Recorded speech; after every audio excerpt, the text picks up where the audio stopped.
21:41, seguimos en Entre Líneas. Bueno, acaba de terminar de hablar hace minutos nada más la senadora, la tercera senadora por Córdoba, que es Alejandra Vigo, de Córdoba Federal. Si les parece, escuchamos la intervención de la senadora del peronismo cordobés hablando sobre el acuerdo con el Fondo Monetario Internacional. Esto decía. Gracias, presidenta.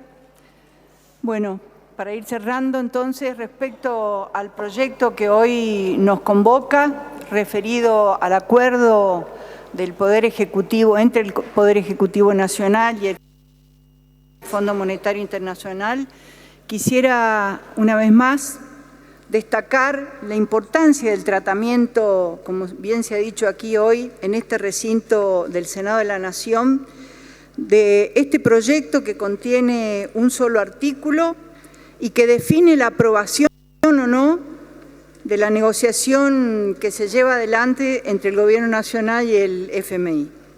Porque es esta una herramienta, sin dudarlo, específica del Ejecutivo Nacional, ya que en todo momento la negociación con el fondo y las consecuencias que puedan tener estas son responsabilidad única del Ejecutivo Nacional.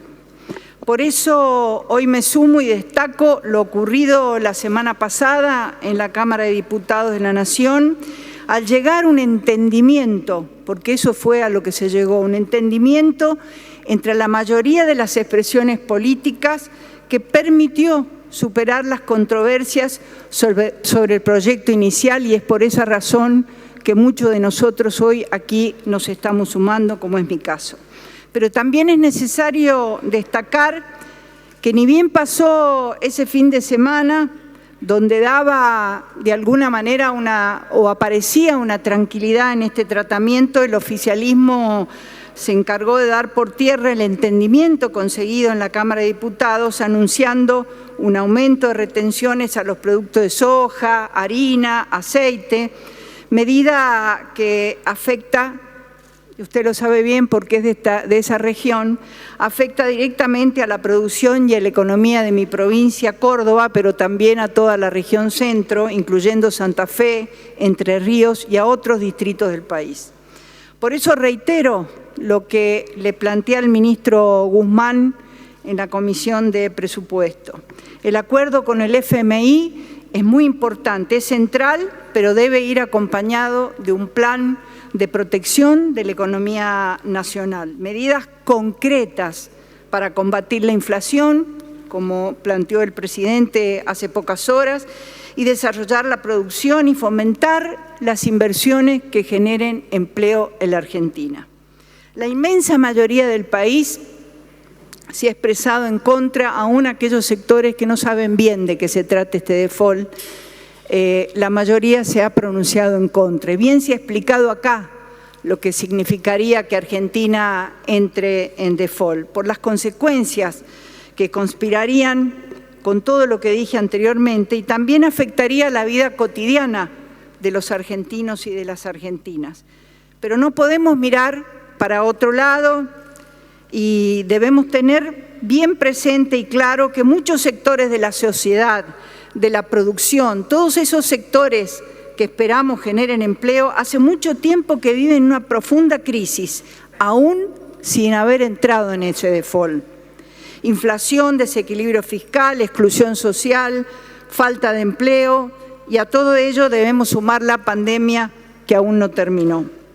Por eso vuelvo a destacar que hay cuestiones urgentes que nos preocupan a los argentinos y que desde este ámbito debemos debatir brindando aportes sin especulaciones mezquinamente electoralistas. En materia de energía, el memorándum de entendimiento impone una reducción de subsidios para la previsión de energía eléctrica, y es necesario conocer cómo se aplicará la segmentación de la tarifa. Y entre otras cosas, saber si esa disminución de subsidios va a incluir también al AMBA y lo que tiene que ver con Edesur y Edenor, una cuestión concreta que sí afecta a la vida de todos los argentinos. Porque más allá del claro desconocimiento del ministro del Ejecutivo Nacional, en el caso de mi provincia, y acá se han dado ejemplos de muchísimas cuestiones que atañen a cada una de las provincias argentinas, en el caso de la provincia de Córdoba, subsidia de manera total o parcial la suma de 1.070.553 usuarios habitantes de la provincia de Córdoba. Digo esto a raíz de lo que comentó el ministro en ese momento en la comisión, usuarios que están debajo de la línea de indigencia y usuarios de la tarifa social por debajo de la línea de pobreza. ¿Y por qué me detengo en este tema puntual de la reducción de subsidios y mi legítimo interés de mencionar Edenor y Edesur?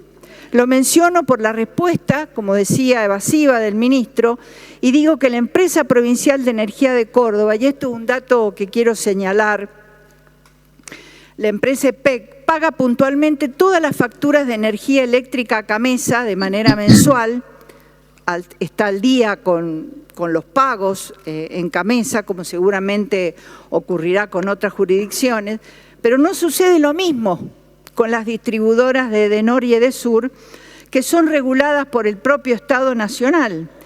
Y fíjense este dato, entre ambas empresas, es decir, Edenor y Edesur, acumulan una deuda al día de hoy cerca de 1.200 millones de dólares con el Estado Nacional. Bueno, ahí estaba Alejandra Vigo, la tercera senadora por Córdoba. Escuchamos a los 3 representantes que tiene la provincia en el recinto de la Cámara Alta del Congreso de la Nación, en la sesión que sigue transitándose naturalmente y que posiblemente llegue hasta la medianoche y tal vez un poquito más. Bueno, vamos a ver, hasta la medianoche era el cálculo que había.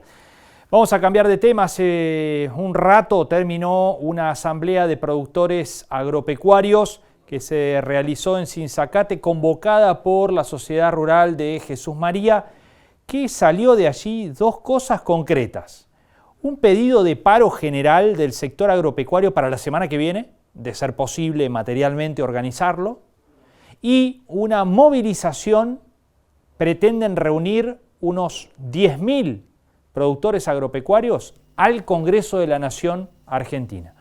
El presidente de la Sociedad Rural de Jesús María, que estuvo un poco al frente de esta asamblea, es Pablo Martínez, que gentilmente nos atiende, ya está en comunicación con nosotros. Pablo, ¿cómo le va? Buenas noches. Buenas noches, Martín, bien. Bueno, si se puede decir bien a todo este circo desde el gobierno nacional que se está llevando adelante, ¿no? Entonces, un poco con broncas internas, tengamos en cuenta que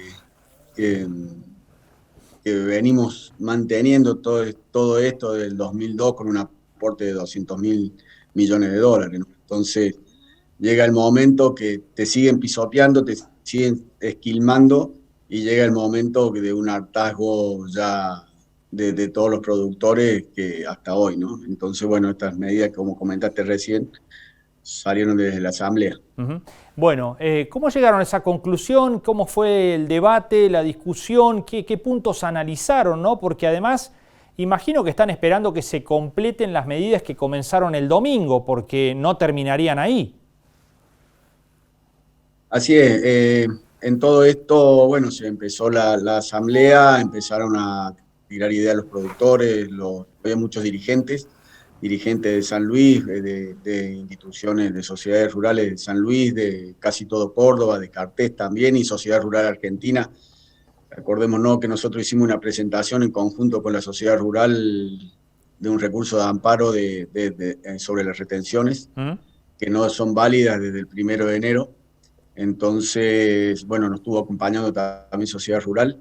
Y en todas estas mociones, en conclusión, lo más urgente es un paro inminente desde esta asamblea. Bueno, seguramente lo tiene que llevar adelante Cartés hacia la mesa de enlace, hacia CRA, y las otras asambleas que han habido en el interior del país también han sido varias. No sé qué otras medidas habrán sacado ellos. Y la otra es el acompañamiento a la mesa de enlace. La mesa de enlace va a tener una reunión en el Congreso, todavía no tiene fecha, pero es de acá en los próximos 10, 15 días.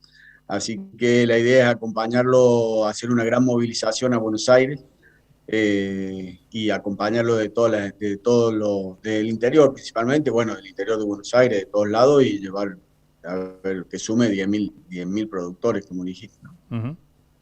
Pablo, se rumorea que el paquete de medidas que mañana va a anunciar el presidente Alberto Fernández va a aumentar el nivel de tensión con el campo. ¿Qué esperan, qué se imaginan, qué información tienen con respecto a lo que podría ocurrir mañana en el anuncio? Lo principal es el 2% que le subiría a harinas y aceites de soja. Puntualmente hoy están cerradas las exportaciones, desaprovechando el momento óptimo para exportar de máximos niveles. La soja, desde que cerraron el domingo para acá, bajó alrededor de $30. Principalmente rechazamos cualquier suba de impuestos, ya es una exacción que se le hace al sector agropecuario ya insostenible, con aumentos de costos que hemos tenido, como el fertilizante que se fue a $1.300, $1.400, está hoy la urea, una suba de 400%, estábamos pagando entre $300 y $400 el año pasado, y así igual otros insumos, ¿no? Entonces, bueno, yo creo que llegó el punto final y lo que no queremos es que sigan aumentando más retenciones. El trigo y el maíz, el fin de semana y a principios de la semana anunciaban que querían llevarla al doble, a 24%. La semana pasada se pasearon todos los ministros, se pasearon los gobernadores, se pasearon oposición y oficialismo por Expo Agro diciendo lo bueno que éramos. Claro que somos buenos, imagínate cómo nos sacan. Pasaron 2 días y vino la guadaña de vuelta. Bueno, yo creo que el campo llegó a un hartazgo, una suma de medidas en contra de la producción y bueno, vamos por esta asamblea, ¿no? Bien. Pablo Martínez, muchísimas gracias por estos minutos, ha sido muy amable. Gracias a ustedes y bueno, que tengan buenas noches. Igualmente para ustedes. Gracias, Pablo. Bueno, ahí estaba el presidente de la Sociedad Rural de Jesús María, minutos después de haber concluido esa asamblea en Sinzacate, donde, como contábamos antes de la nota, los productores le pidieron a las entidades superiores, esto es Cartés y CRA a nivel nacional, bueno, convocar a un paro general, y no solamente de granos, sino general del sector agropecuario para la semana que viene y organizar una movilización de todos los productores hacia el Congreso de la Nación con la intención, como recién lo decía el presidente de la Rural de Jesús María, de reunir a 10.000 productores alrededor del Congreso. Vamos a ver qué pasa con esta iniciativa surgida de esta asamblea en Sinzacate.